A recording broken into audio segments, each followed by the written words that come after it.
뭐가 문제야 say something. 분위기가 겁나 싸해. 요새 이런 게 유행인가. 왜들 그리 재미없어. 그건 나도 마찬가지. Tell me what I got to do. 그 반대로 블루투스 켜. 아무 노래나 일단 틀어. 아무거나 신나는 걸로. 아무렇게나 춤춰. 아무렇지 않아 보이게. 아무 생각하기 싫어. 아무 계산에 잠시. I'm sick and tired of my everyday. Keep it up 한 것도. 아무 노래나 일단.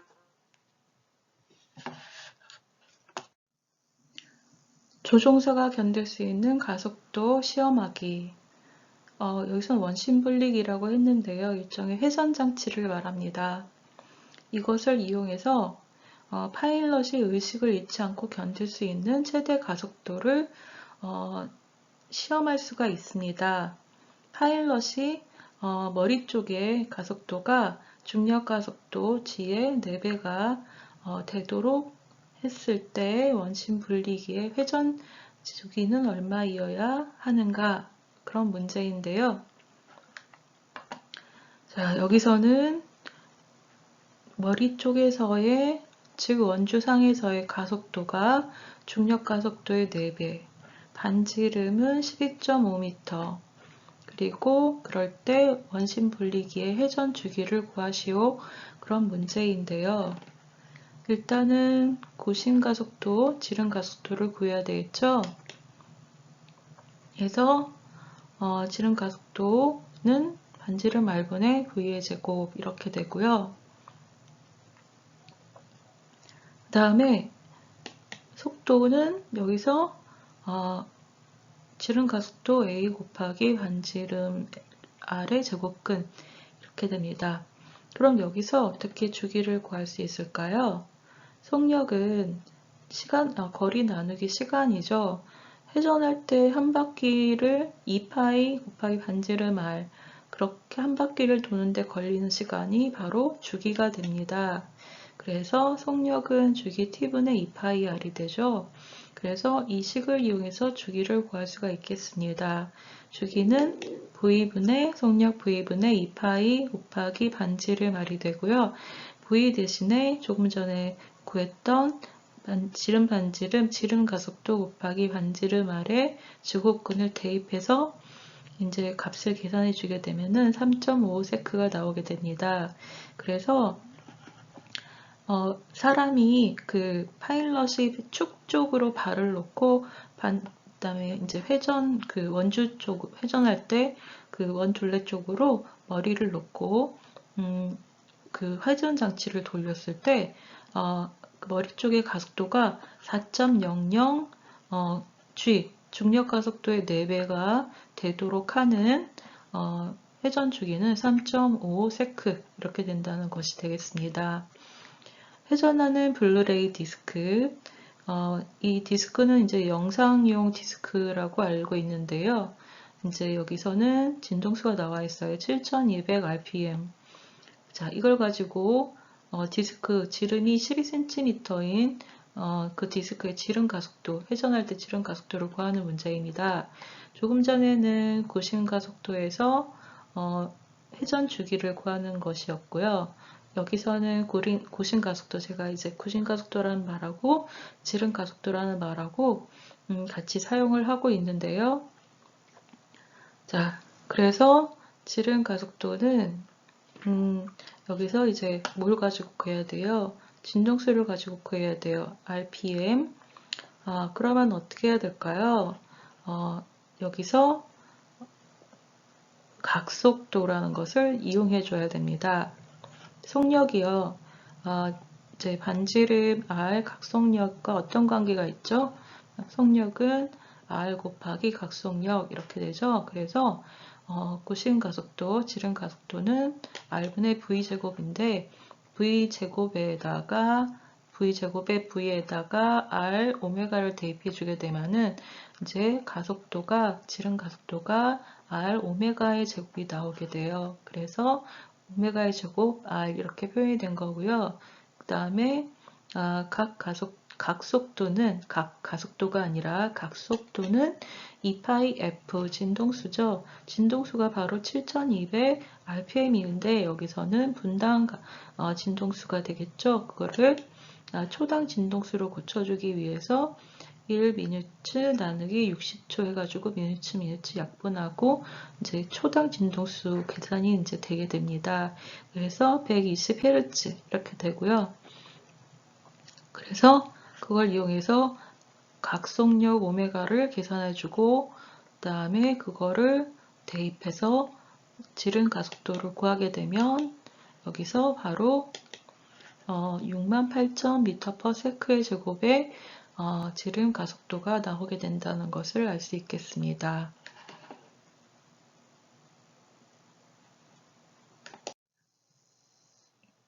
우리가 쉽게 접할 수 있는 원동에는 커브를 도는 자동차 또는 자전거의 운동이 있겠습니다. 커브를 돌 때 경사가 없는 커브, 경사가 있는 커브 이렇게 구분할 수가 있겠는데요. 먼저 경사가 없는 커브의 경우에는 어떻게 해서 원운동을 하게 될까요? 만약에 경사가 없는 커브에서 그 커브가 매끈매끈해가지고 자동차가 미끄러지게 된다면 이 자동차는 커브를 돌 수 없어요. 바깥쪽으로 미끄러져 나가겠죠. 그래서 경사가 없는 커브에서 자동차가 커브를 돌 수 있는 이유는 바퀴와 면 사이에, 바닥면 사이에 정지 마찰력이, 바퀴가 굴러가죠? 정지 마찰력이 작용해서 정지 마찰력이 구심력 역할을 해주기 때문에 자동차가 커브길을 돌아갈 수 있는 것입니다. 그림에서 보면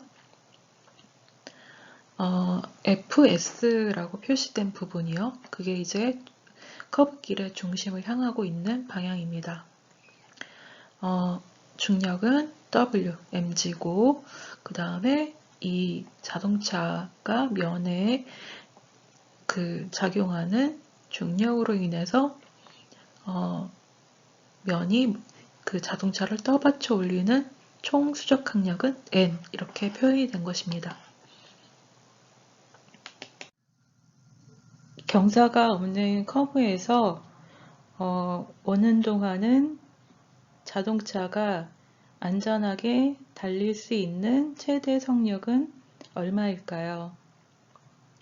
그림은 빨간색 선을 축으로 회전하는 자동차의 단면을 나타내고 있습니다.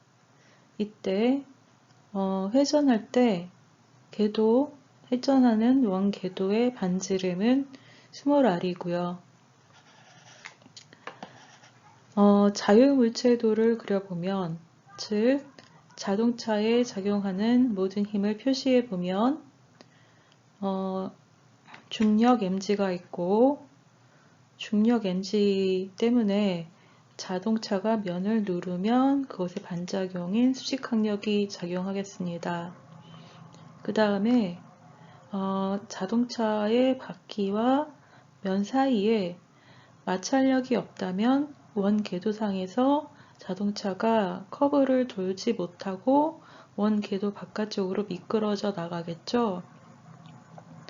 반대로 만약에 자동차의 바퀴와 면 사이에 마찰력이 작용한다면 그때 작용하는 마찰력은 정지 마찰력이고 그 정지 마찰력으로 자동차는 원 궤도상에서 움직일 수 있게 되는 것입니다. 즉 이때 작용하는 정지 마찰력이 바로 구심력 역할을 하는 것이죠. 원 운동을 하게 하는 힘 구심력. 뉴턴의 운동 법칙에 의하면 구심력은 역시 질량 곱하기 가속도인데 그때 가속도가 바로 원 궤도의 반지름 R분의 원 궤도에서의 속력 V의 제곱이 되죠. 그래서 정지 마찰력이 바로 구심력 역할을 해서 정지 마찰력을 우리가 어떻게 놓을 수 있다? 질량 곱하기 R분의 V의 제곱 놓을 수 있다는 것입니다. 그걸 1번식으로 하겠습니다. 자, 이건 수평 방향 성분의 힘이고요. 그 다음에 수직 방향 성분의 힘을 정리해 보면, 자, 자동차가 면을 누르는 힘의 반작용이 수직항력이었죠. 그래서 수직항력 스몰 n과 면을 누르는 힘, 로 때문에, 중력 때문에, 그래서 면을 누르는 힘은 mg, 무게, 그래서 n-mg는 0이 됩니다. 여기서 수직항력의 크기가 바로 mg가 되는 것을 이제 이용해서 다음 식을 풀어볼 텐데요. 최대 정지 마찰력이 작용하는 경우라면 정지 마찰력은 최대 정지 마찰력 어떻게 될까요? 정지 마찰 계수 곱하기 수직항력이 되겠죠. 자, 그리고 수직항력은 mg. 그래서 최대 정지 마찰력은 마찰 계수 곱하기 정지 마찰 계수 곱하기 mg 무게 이렇게 됩니다. 그것을 2번식이라고 하겠습니다. 2번식을 1번식에 대입하면 최대 정지 마찰력이 즉 마찰 계수 곱하기 mg 이것이 바로 구심력의 역할을 하니까 m 곱하기 r분의 v 제곱이 되고요. 여기서 정지 마찰 계수는 어떻게 되죠? r g분의 v의 제곱이 됩니다. 그래서 반지름 정지 마찰 계수 얼마일 때 안전하게 원 궤도를 돌 수 있는 속력을 바로 이 식을 통해서 구할 수 있겠습니다. 커브길이 경사져 있으면 어떻게 될까요? 오른쪽 그림은 각도가 세타인 경사면에서 원운동을 하는 자동차를 나타냅니다. 자유물체도로 그려볼까요? 중력 mg가 작용하고요. 면이 자동차를 떠받쳐 올리는 수직항력이 작용합니다. 수직항력을 수직성분과 수평 방향으로 분해를 해볼 수가 있고요. 여기서 수직항력과 수직항력의 수직성분이 이루는 각도가 경사면의 각도 세타가 됩니다. 그래서 수직항력의 수평성분은 수직항력 곱하기 사인 세타가 되고요. 그 다음에 수직항력의 수직성분은 수직항력 곱하기 코사인 세타가 됩니다. 그래서 수직항력의 수직성분은 그 방향으로는 자동차가 움직이지 않잖아요.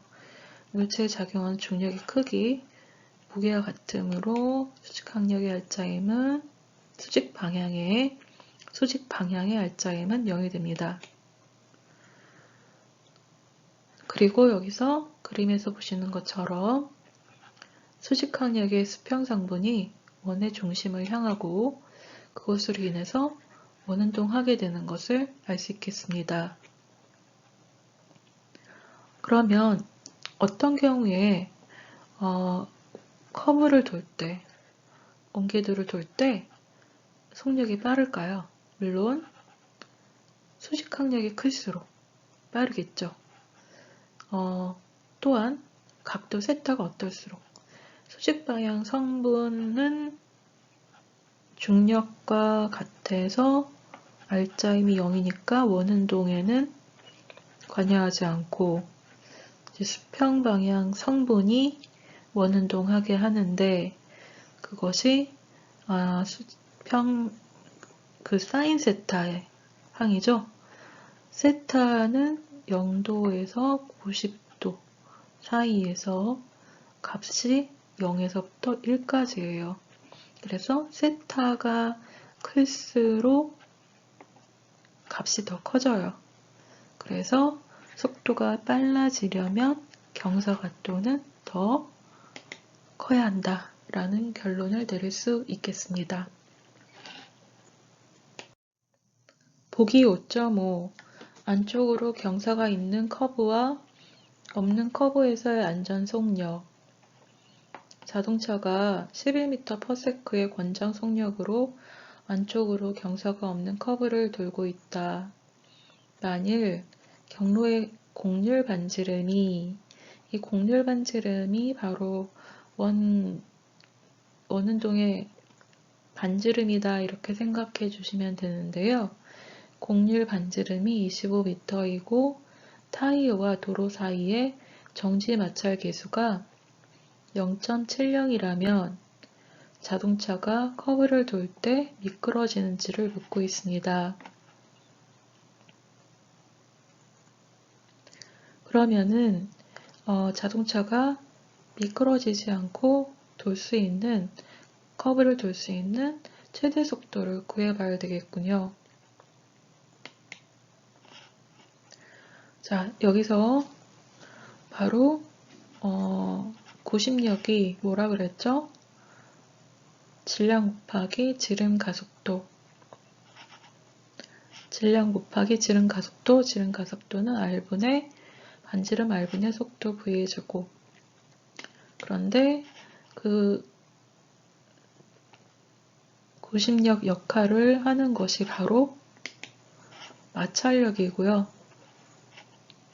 마찰력은 최대 정지의 마찰력보다 작거나 같아야죠.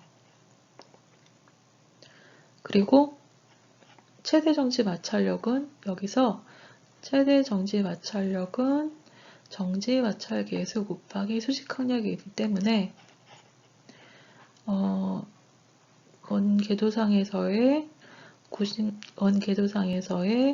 구심력 m 곱하기 질량 m 곱하기 r분의 즉 반지름 r분의 속도 v의 제곱은 최대 정지 마찰력인 정지 마찰 계수 vs 곱하기 중력 mg보다 작거나 같아야 됩니다.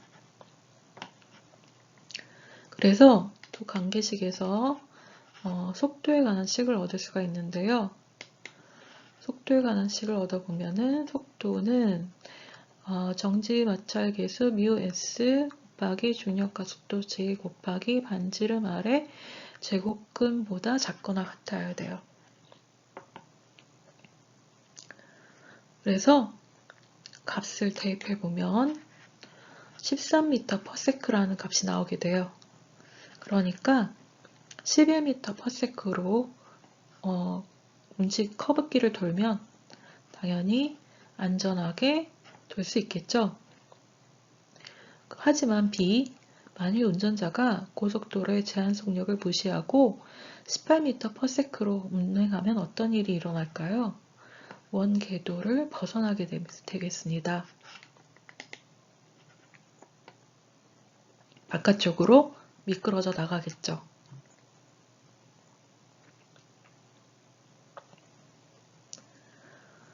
그 다음에 C.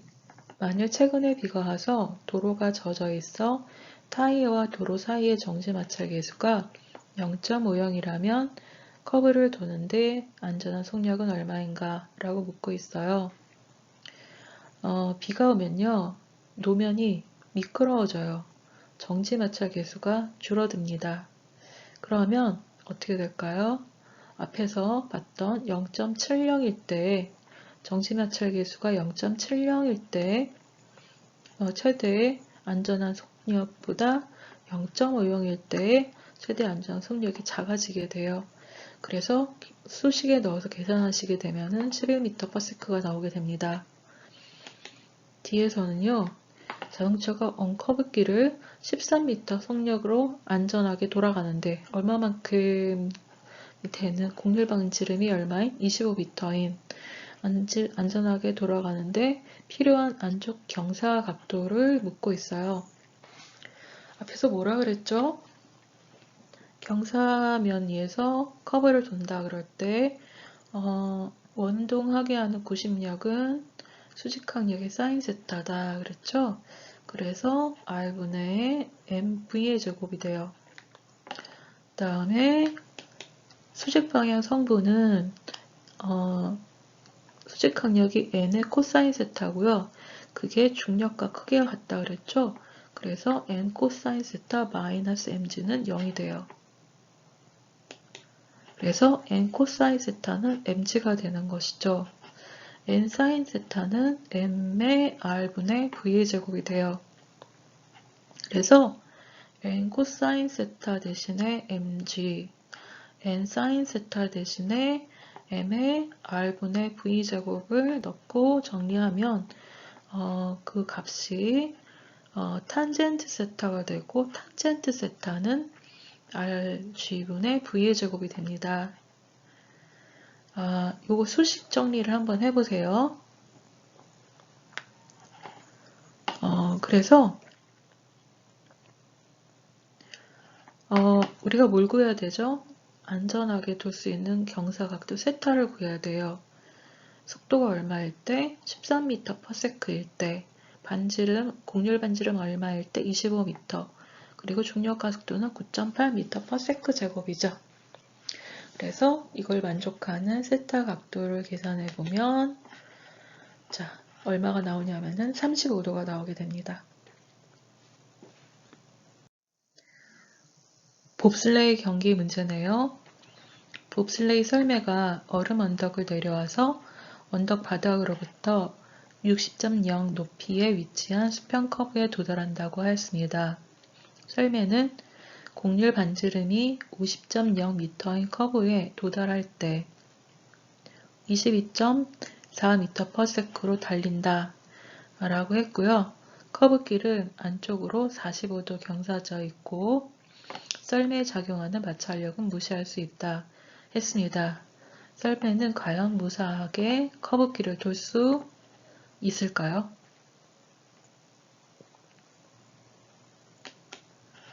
앞에서 뭐라 그랬죠? 커브길에서 경사각도 세타인 커브길에서 탄젠트 세타는 경사로에서 원궤도 운동할 때 곡률 반지름 R 곱하기 중력가 속도 G분의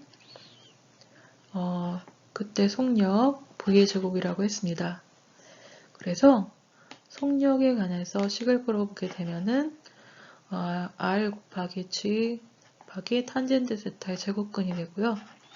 이때 값을 대입해서 구해보면 어떤 값이 나오게 되냐면은 22.1m/s가 나오게 돼요. 그러면은 이게 커브길에서 안전하게 돌 수 있는 최대의 속력이 되는 것이죠. 그러면 이 커브에 도달했을 때 22.4m/s로 달리게 되면 어떻게 될까요? 커브길에서 벗어나게 됩니다. 그래서 안전하게 돌 수 없습니다. 그림과 같이 생긴 것이 원뿔진자예요. 줄 길이가 L인 줄에 질량 M인 물체 구를 매달고 그 구를 어떻게 하고 있어요? 평면상에서 원운동시키고 있습니다. 그때 연직 방향에 대해서 줄이 기울어진 각도는 세타이고 반지름은 R이네요. 그러면 여기서 우리가 알고자 하는 건 뭐냐면 원궤도 상에서 구의 속도의 V예요. 이것을 알기 위해서 우리는 일단 먼저 구에 작용하는 힘들을 모두 표시하여 봅시다. 줄이 잡아당기고 있죠. 즉 비스듬하게 장력 T가 작용하고 있습니다. 그리고 연직 아래 방향으로 중력이 작용하고 있어요. 이런 경우 우리는 힘을 분해를 하죠. 수평 방향과 연직 방향으로 분해를 합니다. 자, 때 일단은 장력 T가 연직 방향에 대해서 각도 세타로 기울어져 있어요. 그렇기 때문에 수평 방향 성분은 장력 T의 사인 세타가 되고 연직 방향 성분은 장력 T의 코사인 세타가 됩니다. 자, 이 그림을 그대로 옮겨가겠습니다. 왼쪽 그림을 참고하시면 되는데요. 여기서 진자의 속력을 알려면 우리 원궤도상에서의 속력이잖아요. 우리가 구심력을 이용해야 된다는 것을 이제는 알 수 있어야 되는데요. 가만히 보아하니 수평 방향의 알짜임은 장력의 수평 방향 성분밖에 없고요. 그것이 원운동하는 구의 그 원궤도의 중심 방향을 향하죠. 이 힘이 바로 구심력이 되는 것입니다. 그래서 질량 곱하기 반지름 R분의 원궤도상에서의 속도의 제곱의 식으로 나타낼 수 있고, 이것을 1번식이라고 하겠습니다. 자, 두 번째, 연직 방향의 알짜임 보니 연직 윗방향으로 장력에 연직 성분, 수직 성분이 작용하고 아래 방향으로 중력이 작용하죠. 따라서 연직 방향의 알짜임은 장력 t의 코사인 세타 마이너스 mg가 되고, 연직 방향으로는 운동이 없습니다. 따라서 이 값은 0이 되고, 그러면 결국 장력 t의 코사인 세타 값은 어떻게 될까요?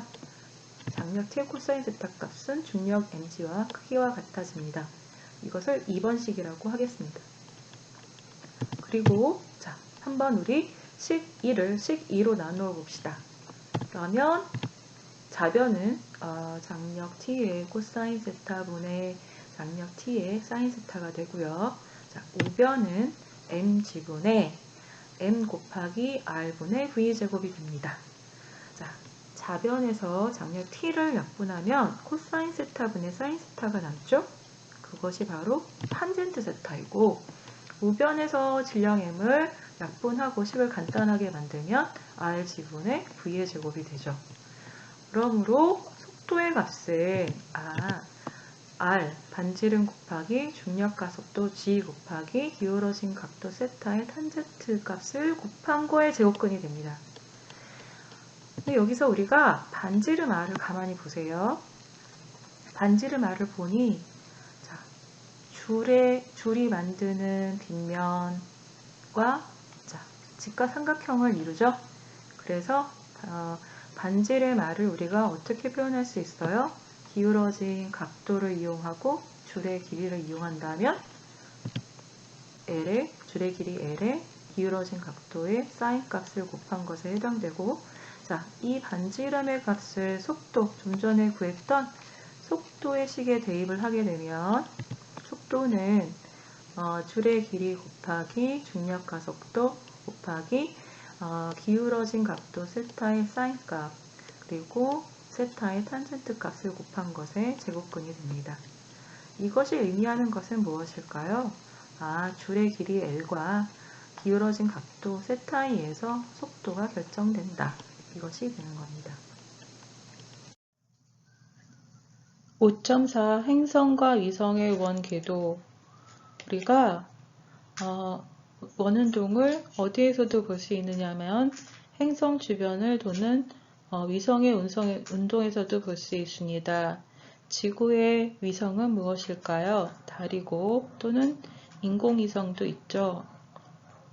그러면 거기서 원운동하게 하는 힘 무엇일까요? 중심 방향으로 잡아당기는 힘, 그 힘이 있어야지 원운동을 하는데 물체 사이에 작용하는 만유인력, 그것이 바로 원운동을 하게 하는 힘인 것이죠. 행성의 질량이 라지 m이고 위성의 질량이 스몰 m일 때 그때 작용하는 만유인력은 만유인력 상수 g 곱하기 두 물체의 중심 사이의 거리 스몰 r 제곱분의 위성의 질량 스몰 m, 지구의 질량 라지 m 이렇게 됩니다. 자, 그리고 그 힘이 바로 무엇일까요? 달에 작용하는, 달과 같은 위성에 작용하는 중력이 되는 것이죠. 그리고 거기서 그 힘이 바로 구심력 역할을 해주기 때문에 우리가 그걸 어떻게 볼 수 있어요? R분의 스몰 m에 작용하는 구심력이기 때문에 스몰 m 곱하기 V의 제곱 R분의 스몰 m V의 제곱이 되고요. 여기서 두 식이 같다라고 놓고 만유인력과 구심력이 같다라고 놓고 식을 간단하게 하면 원 궤도상에서의 속력 V는 루트 R분의 GM이 됩니다. 즉, 원 궤도상에서의 반지름 R분의 만유인력 상수 G 곱하기 지구의 질량의 루트를 해주면, 제곱근을 해주면 그게 바로 그 궤도상에서의 위성의 속도가 되는 것이죠. 만유인력 상수 정해져 있고 지구의 질량 정해져 있으니까 결국에 궤도상에서 위성의 속력은 무엇에 의해서 결정된다? 반지름에 의해서 결정된다는 것입니다. 반지름이 같으면 위성이 있을 때 원 궤도의 반지름이 같으면 속력도 같아요. 그리고 반지름이 2배가 되면 속력은 루트 2분의 1배가 됩니다. 앞에서 행성 주변을 도는 위성은 원 궤도를 그리면서 움직인다라고 했는데요. 정확하게는 타원 궤도를 그리면서 움직입니다. 이 중에서도 태양 주변을 도는 행성이 타원 궤도를 그리면서 움직인다라고 얘기한 사람이 있는데요. 그 사람은 바로 케플러입니다. 티코 비라에라는 사람이 눈으로 관측한 데이터를 수학적으로 분석을 해서 이렇게 행성은 태양을 한 초점으로 하는 타원 궤도상에서 움직인다라고 얘기를 한 것이 바로 케플러의 제1법칙이 되겠습니다. 타원의 정의가 어떻게 되는지를 간단하게 말씀드려보면 두 정점 F1, F2, 평면상의 정점이라는 건 움직이지 않는 점인데요. 정점 F1, F2가 있을 때 F1으로부터 거리 A와 F2로부터 거리가 B라면 A와 B 두 정점으로부터의 거리의 합이 일정한 점들의 집합을 타원이라고 하고 각각의 두 정점을 초점이라고 하는데 그 두 초점 중에 한 점에 태양이 위치해 있고 그 태양을 초점으로 한 상태에서 행성이 그 주변을 돈다라고 얘기를 한 것이죠. 누가? 케플러가. 그것을 케플러 제1법칙이라고 하고요.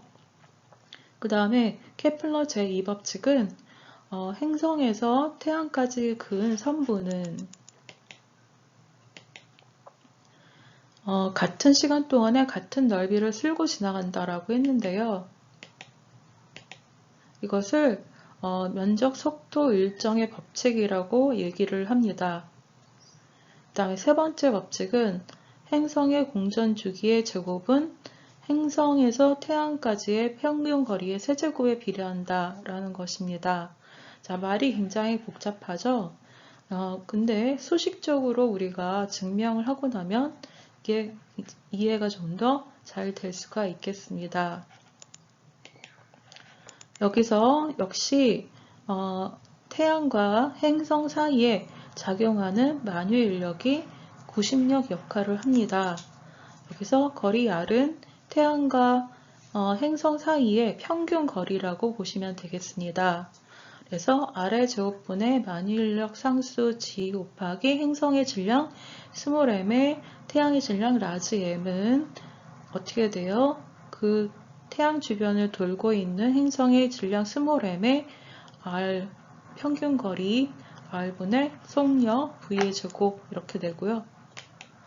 그래서 그 태양 주변을 돌고 있을 때 속력은 태양과 행성 사이의 평균 거리 R분의 만유인력 상수 곱하기 태양의 질량 라지 m의 제곱근 이렇게 됩니다.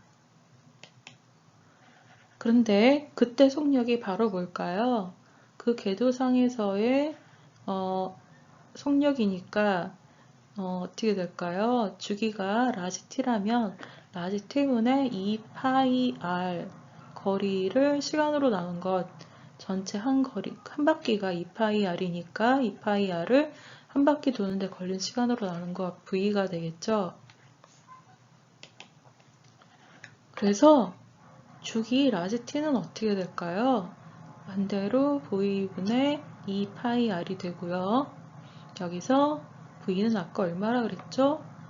R분의 G의 태양의 질량 라지 M의 제곱근, 그리고 그것분의 2파이 R이 태양 주변을 도는 행성의 주기 라지 T, 이렇게 돼서 그것을 정리를 하게 되면, 그 소식을 정리를 하게 되면 2파이의 G의 만일 상수 G의 라지 M분의 반지름의 R, 즉 행성과 태양의 평균 거리 R의 세제곱의 제곱근, 이제 그렇게 된다는 것을 알 수 있겠습니다.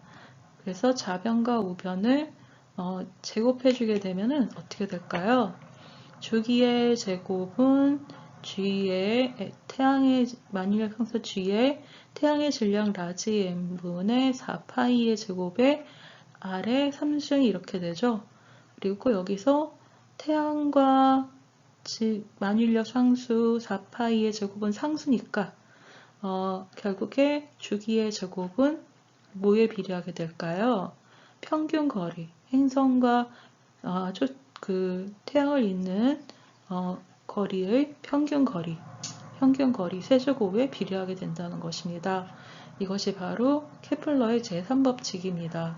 수식으로 정리하니까 좀 어떤가요? 이해가 좀 더 쉽지 않은가요? 지구의 한 지점에서 봤을 때 정지해 있는 것처럼 보이는 위성이 있습니다. 그 위성을 정지위성이라고 하는데요. 과연 정지해 있는 위성일까요? 아닙니다. 위성은 정지해 있을 수가 없습니다. 자, 그 위성이 정지해 있는 것처럼 보이는 이유는 지구의 자전 주기와 그 위성의 지구 주변에서의 원운동의 주기가 같기 때문입니다. 그래서 마치 정지해 있는 것처럼 보이는 것이죠. 보기 5.4 질량에 관계없이 모든 정지 위성은 지구상에서 동일 높이에 있어야 하는가? 라고 묻고 있습니다. 자, 여기서 앞에서 우리가 유도했던 케플러 제3법칙을 다시 적어보면 주기의 제곱은 중력과 속도 G분의 M, 여기서는 지구의 질량이 되겠죠? M분의 4파이의 제곱 곱하기 반지름, 원운동의 반지름 R의 3승, 이렇게 돼요. 그래서 정지 위성들은 모두 주기가 얼마일까요? 24시간이죠. 그리고 지구의 질량은 동일합니다. 그 위성들의 위성과 지구의 관계에 있어서 지구의 질량은 동일하죠. 그렇기 때문에 반지름 R도 일정해야 됩니다. 즉, 질량과 관계없이 모든 위성에 대해서 원궤도의 반지름은 일정해야 된다. 지구상에서 동일한 높이에 있어야 된다는 그런 얘기가 되겠습니다. 보기 5.7 궤도 반지름이 R1인 한 위성이 속도 V1으로 지구를 중심으로 회전한다 라고 했습니다. 동일한 위성이 지구 질량의 3배인 행성 주위에서 같은 속력으로 원궤도를 따라 돌고 있다면 그 궤도 반지름은 얼마이어야 할까요? 자, 여기서 무엇의 관계를 이용해야 될까요? 만유인력이 구심력 역할을 한다. 그래서 먼저 지구 주변에서 외성이 돌 때 만유인력과 구심력의 관계를 알아보면 만유인력 R1의 제곱 분의 만유인력 상수 G의 위성의 질량 스몰 m 곱하기 지구의 질량은 그때 구심력 R1분의 행성의 질량 스몰 m 곱하기 속력 V1의 제곱 이렇게 되고 m r 약분이 되면 R1은 V1의 제곱분의 즉 지구 주변에서 원운동의 속력의 제곱분의 만유인력 상수 G 곱하기 지구의 질량 이렇게 됩니다. 그런데 지구의 질량의 3배인 행성 주변에서 라고 했습니다. 같은 속력으로 원궤도를 돌고 있다면 질량이 3배고 같은 속력이니까 결국에 반지름은 몇 배가 될까요? 3배가 되겠습니다. 속력이 변하는 운동, 앞에서는 등속 원운동의 경우를 다뤘는데요. 여기서는 원궤도사의 속력이 변하는 그런 운동을 다루고 있습니다. 자, 예를 들어서 그림에서 보는 것처럼 롤러코스터가 있고 롤러코스터의 궤도를 따라서 궤도차가 움직일 때 올라갈 때는 속력이 줄어들고 내려올 때는 속력이 증가합니다. 이런 운동을 이 부분에서는 다루고 있습니다. 문제에서는 궤도차가 꼭대기에 올라갔을 때 떨어지지 않고 트랙에 붙어 있을 수 있는 최소의 속력을 묻고 있는데요. 먼저 작용하는 힘에 대해서 알아봐야 되겠죠? 궤도차가 레일을 회전해요. 그러면은 회전하면서 면을 눌러요. 면을 누르는 힘에 반작용이 있습니다. 수직항력 N이 있고요. 아래 방향으로 중력이 작용하죠. 그리고 그 힘으로 원운동을 하게 됩니다. 그래서 두 힘의 합은 원운동, 즉 질량 곱하기 가속도, 즉 반지름 R분의 꼭대기에서의 속도, V의 제곱 이렇게 됩니다. 자, 그리고 여기서 그럼 수직항력은 어떻게 될까요? 수직항력은 원운동에서의 구심력 R분의 질량 곱하기 속력 V의 제곱, 꼭대기에서 속력 V의 제곱 마이너스 mg 이렇게 돼요. 그래서 이게 수직항력인데요. 수직항력은 뭐라 그랬죠? 레일을 돌면서 궤도차가 궤도를 돌면서 궤도면을 누르는 힘의 반작용이라고 했습니다. 누르는 힘의 반작용이니까 누르는 힘의 크기를 나타내겠죠? 이게 얼마보다 커야 될까요? 0보다 커야지 바로 이 궤도면에서 떨어지지 않고 이 궤도 꼭대기를 지날 수 있게 되겠습니다. 그래서 궤도 꼭대기에서 떨어지지 않고 트랙에 붙어서 움직일 수 있는 최소한의 속도는 중력과 속도 G 곱하기 궤도의 반지름 R의 제곱근 그것이 되고 그것보다 크거나 같다. 꼭대기에서의 속력은 크거나 같다니까 최소한의 속력은 루트 GR 이렇게 되겠습니다. 그래서 계산해 보면 9.8m/s의 제곱 대입하고 아래 20.0m를 대입해서 계산해 보면 최소한의 속력은 14.m/s이 되겠습니다. 남은 부분은 다음 시간에 설명하고 그 다음에 이어서 6장을 설명하도록 하겠습니다. 수고하셨습니다. 왜들 그리 다운돼 있어? 나를 못 봐서 그래. 나도 마찬가지야, 요. 이제 혼자 있기 싫어, 예. 너와 함께 하길 원해, 싹, 프로와고, 야!